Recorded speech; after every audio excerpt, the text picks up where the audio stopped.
بسم اللہ الرحمن الرحیم نحمدہ ونصلی علی رسولہ الکریم۔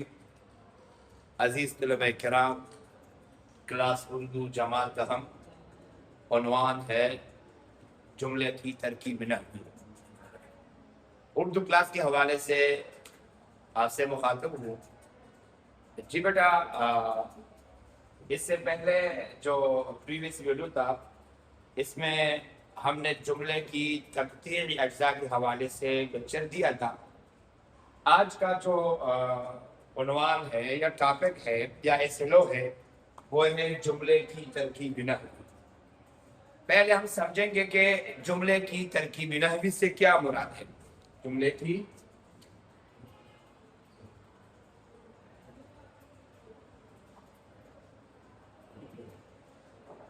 کی ترکیب نحوی سے مراد ہے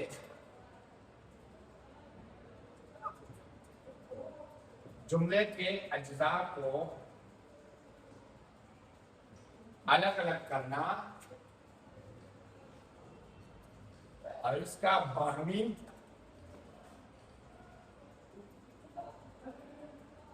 رشتہ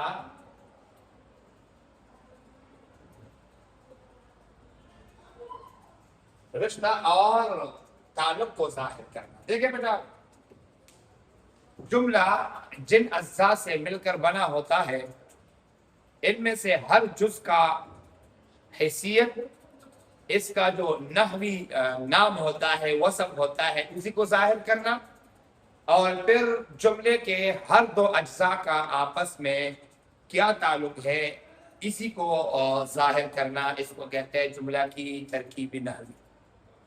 آپ کو معلوم ہے کہ جملہ کسے کہتے ہیں؟ دو یا دو سے زیادہ الفاظ کا مجموعہ جس سے پوری بات یا مطلب سمجھ میں آ جائے، اس کو مرکب تام، مرکب مفید اور کلام اور جملہ کہتے ہیں۔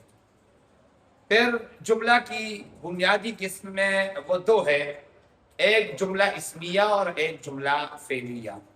یہ بھی آپ کو معلوم ہے کہ جملہ چاہے اسمیہ ہو یا فعلیہ ہو، وہ بنیادی اجزاء تو ہوتے ہیں مسند الیہ اور مسند۔ مسند الیہ جملے میں وہ چیز یا وہ شخص جس کے بارے میں بات ہو رہی ہو یا جس کی طرف نسبت ہو رہی ہو، اور مسند اور جملے میں وہ چیز وہ کیا ہے جو کہی جا رہی ہے، وہ بات جو کہی جا رہی ہے، وہ نسبت جو کہی جا رہی ہے مسند الیہ کے بارے میں، اس کو مسند کہا جاتا ہے۔ تو مسند الیہ دونوں جملہ اسمیہ میں بھی ہوتا ہے اور جملہ فعلیہ میں بھی ہوتا ہے۔ فرق صرف یہ ہے کہ جملہ اسمیہ کے اجزاء اس کے الگ نام ہوتے ہیں اور جملہ فعلیہ کے اجزاء اس کے الگ نام ہوتے ہیں۔ پہلے ہم جملہ اسمیہ کے بارے میں بات کرتے ہیں۔ جملہ اسمیہ وہ جملہ مسند الیہ بھی اسم ہو، مسند بھی اسم ہو، جس کا مسند الیہ مسند اسم ہو اس کو جملہ اسمیہ کہا جاتا ہے۔ اب جملہ اسمیہ کے اجزاء کتنے ہیں؟ مبتدا، خبر، فعل ناقص۔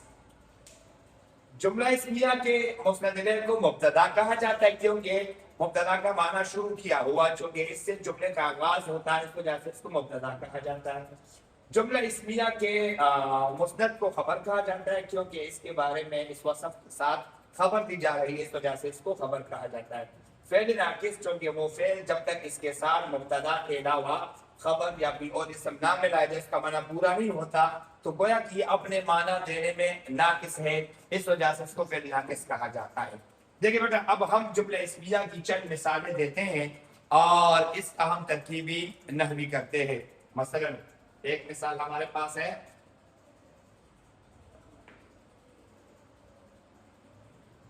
فواد نیک ہے، فواد نیک ہے۔ یہ وہ مثال ہے جس میں مبتدا مسند الیہ مفرد ہے۔ ہم بعض وہ مثالیں بھی دیں گے جس میں مسند الیہ مبتدا مرکب کی شکل میں ہو۔ جی اب دیکھیے، اس مثال میں فواد نیک ہے، یہ مسند الیہ نیک مسند اور ہے فعل ناقص۔ اب دیکھیے، فواد نیک ہے مبتدا، نیک خبر ہے اور ہے فعل ناقص ہے فعل مبتدا خبر فعل ناقص مل کر جملہ اسمیہ ہوا جملہ. اب دیکھیے فواد نیک بھی ایک جملہ ہے اس کی ترکیب نحوی فواد مبتدا نیک خبر ہے فعل ناقص. اگلا مثال دیکھیے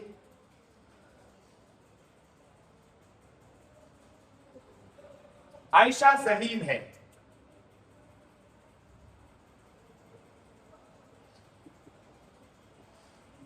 عائشہ ذہین ہے. اب دیکھیے بیٹا بالکل سیم اسی طرح ہے. عائشہ مسند الیہ مبتدا ذہین مسند خبر ہے فعل ناقص. ترکیب کیا ہوا؟ عائشہ مسند الیہ اسم ذہین مسند خبر عائشہ مسند الیہ مبتدا ذہین خبر ہے فعل ناقص مل کر جملہ اسمیہ جملہ اسمیہ خبریہ ہوا. آگے بات سمجھ. اسی طرح ایک اور مثال لیجیے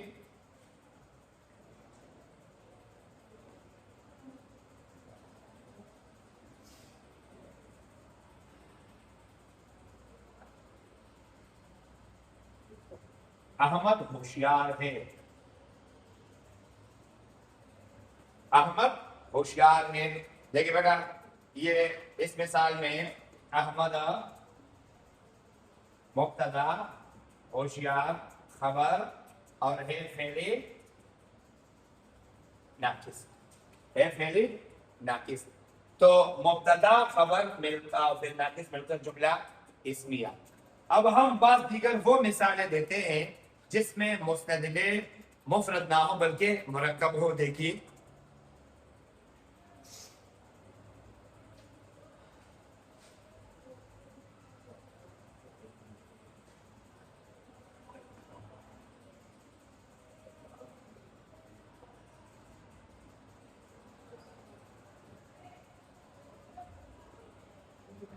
گلاب کا پھول خوبصورت ہے. گلاب کا پھول خوبصورت ہے. اس مثال میں بیٹا یہ پورا گلاب کا پھول یہ مسند الیہ مبتدا ہے. یہ خوبصورت یہ خبر ہے فعل ناقص ہے. اب دیکھ لیکن اس مبتدا کی پھر دو اقسام ہیں مضاف اور حرف اضافت اور مضاف الیہ. اب دیکھیے گلاب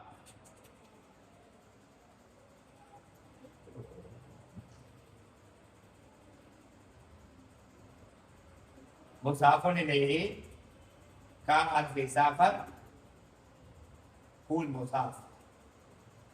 یہ گلاب مضاف الیہ کا حرف اضافت پھول مضاف مضاف مضاف الیہ حرف اضافت مل کر مسند الیہ مبتدا مسند الیہ مبتدا. خوبصورت یہ مسند خبر ہے فعل ناقص ہے فعل ناقص. آگے بس سمجھ. گلاب کا پھول خوبصورت ہے. اب یہ وہ مثال ہے جس میں مسند الیہ مبتدا یہ کیا ہے یہ مرکب کی شکل پہ ہے. تو یہ مرکب اضافی کی مثال ہے. دوسرا مثال دیکھیے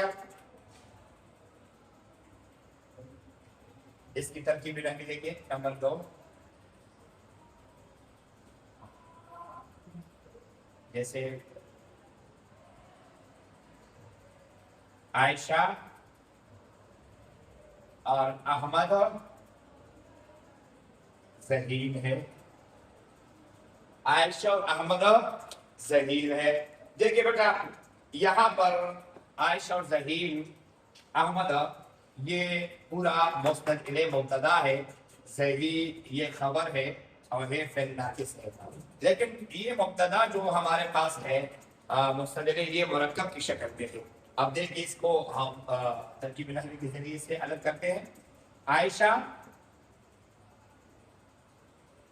معطوف علیہ اور حرف عطف احمد معطوف. یہ معطوف علیہ حرف عطف مل کر مبتدا ذہین یہ خبر ہوا. ذہین یہ خبر ہوا ہے فعل ناقص ہے فعل فعل ناقص. تو یہ مبتدا خبر مل کر یہ جملہ اسمیہ خبریہ کو آ رہی بس. اسی طرح ایک اور مرکب کی مثال ہے. مثلا کتاب کی قیمت سستی ہے, کتاب کی قیمت زیادہ ہے. تو یہ کتاب کی قیمت یہ مرکب اضافی اور قیمت یہ اس کا وہ خبر ہے. کتاب کی قیمت مضاف مضاف الیہ حرف اضافہ مل کر مبتدا, قیمت اس کی خبر اور ہے فعل سوری کتاب کی قیمت مرکب اضافی مبتدا اور سستی یا زیادہ یہ خبر اور ہے فعل ناقص. اسی طرح آپ بچے اگر آپ کو سمجھ آ گئی ہے لیکچر تو آپ مزید مثالیں آسانی کے ساتھ دکھا سکتے ہیں. جی بیٹا یہ تھا جملہ اسمیہ کی ترکیب نحوی. اب جملہ فعلیہ لیتے ہیں.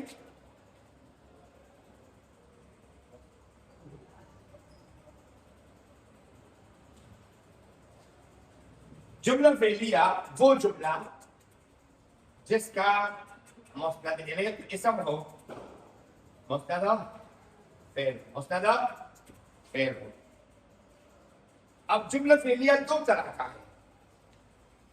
ایک وہ جملہ فعلیہ جو فعل فاعل سے مل کر بنے, اور دوسرا وہ جملہ فعلیہ جو فعل فاعل اور مفعول سے مل کر بنے. تو دیکھیے بیٹا فعل فاعل سے جب جملے فعلیہ بنتا ہے تو یہ تب ہوتا ہے جبکہ جملے میں جو فعل استعمال ہوا ہے وہ فعل لازم ہو, اور جب جملے فعلیہ میں فعل فاعل مفعول بھی تینوں ہوتا ہے تو یہ تب ہوتا ہے جبکہ جملے میں جو فعل استعمال ہوا وہ فعل متعدی ہو. فعل لازم کسے کہتے ہیں اور فعل متعدی کسے کہتے ہیں؟ فعل لازم وہ فعل ہے جو صرف فاعل پر پورا ہو جائے, مفعول کی ضرورت نہ ہو, یعنی اپنا معنی دینے میں, اپنا معنی واضح کرنے میں صرف فاعل کا محتاج ہو, مفعول کا محتاج نہ ہو. اور فعل متعدی وہ فعل جو اپنا معنی دینے میں, اپنا معنی واضح کرنے میں فاعل پر کیا ہے, فاعل کے علاوہ مفعول کا بھی محتاج ہو, یعنی جو صرف فاعل پر پورا نہیں ہوتا, فاعل پر کام نہیں ہوتا بلکہ مفعول کی بھی ضرورت ہو. آ رہی بات سمجھ؟ اب دیکھیے میں ہر دو قسموں کی مثال دیتا ہوں. مثلا نمبر 1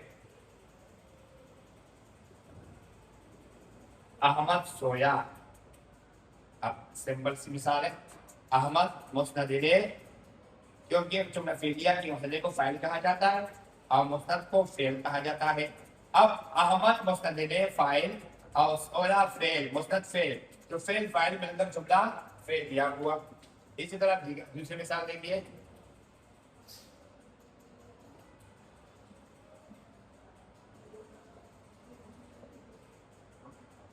استاد گیا یا چلا. استاد مسند الیہ فاعل, گیا یا چلا فعل مسند ہے. تو مسند الیہ فاعل فعل مل کر جملہ فعلیہ, فاعل مل کر جملہ فعلیہ ہوا. اب آگے مثال جملہ فعلیہ جس میں فعل متعدی استعمال ہو, مفعول بھی استعمال ہوا ہو, تو اس کی مثال دیتے ہیں. دیکھیے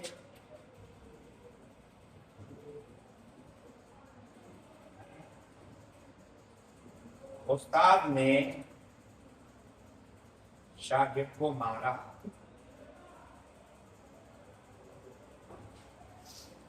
اب دیکھیے یہ جملہ فعلیہ ہے, کیوں اس کا یہ مسند الیہ فاعل اسم ہے, نے علامت فاعل,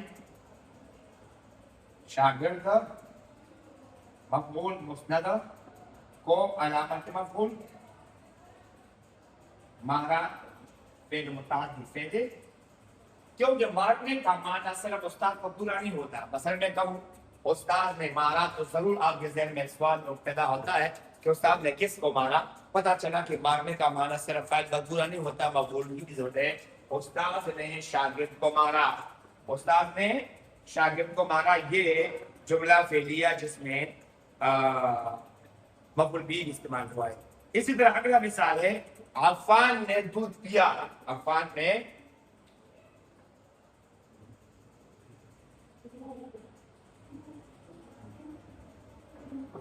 دیکھیے بیٹا عفان مسند الیہ فاعل نے علامت فاعل to the مفعول کیا فعل فعل فاعل علامت فاعل مفعول مل کر جملہ فعلیہ فعل فاعل مفعول علامت فاعل علامت مفعول یہ ملا کر جملہ فعلیہ خبریہ ہوا.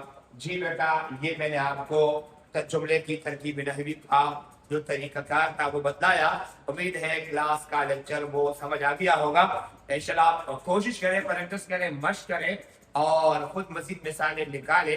انشاءاللہ یہ جو SLO ہے آپ کو بخوبی جو ہے نا وہ یاد ہو جائے گا اور آپ کو بہت فائدہ دے گا. اس حوالے سے اگر آپ کو کوئی دقت دشواری مشکلات ہو تو آپ کا ٹیچر آپ کے لیے کیا ہے حاضر خدمت رہے گا. والسلام.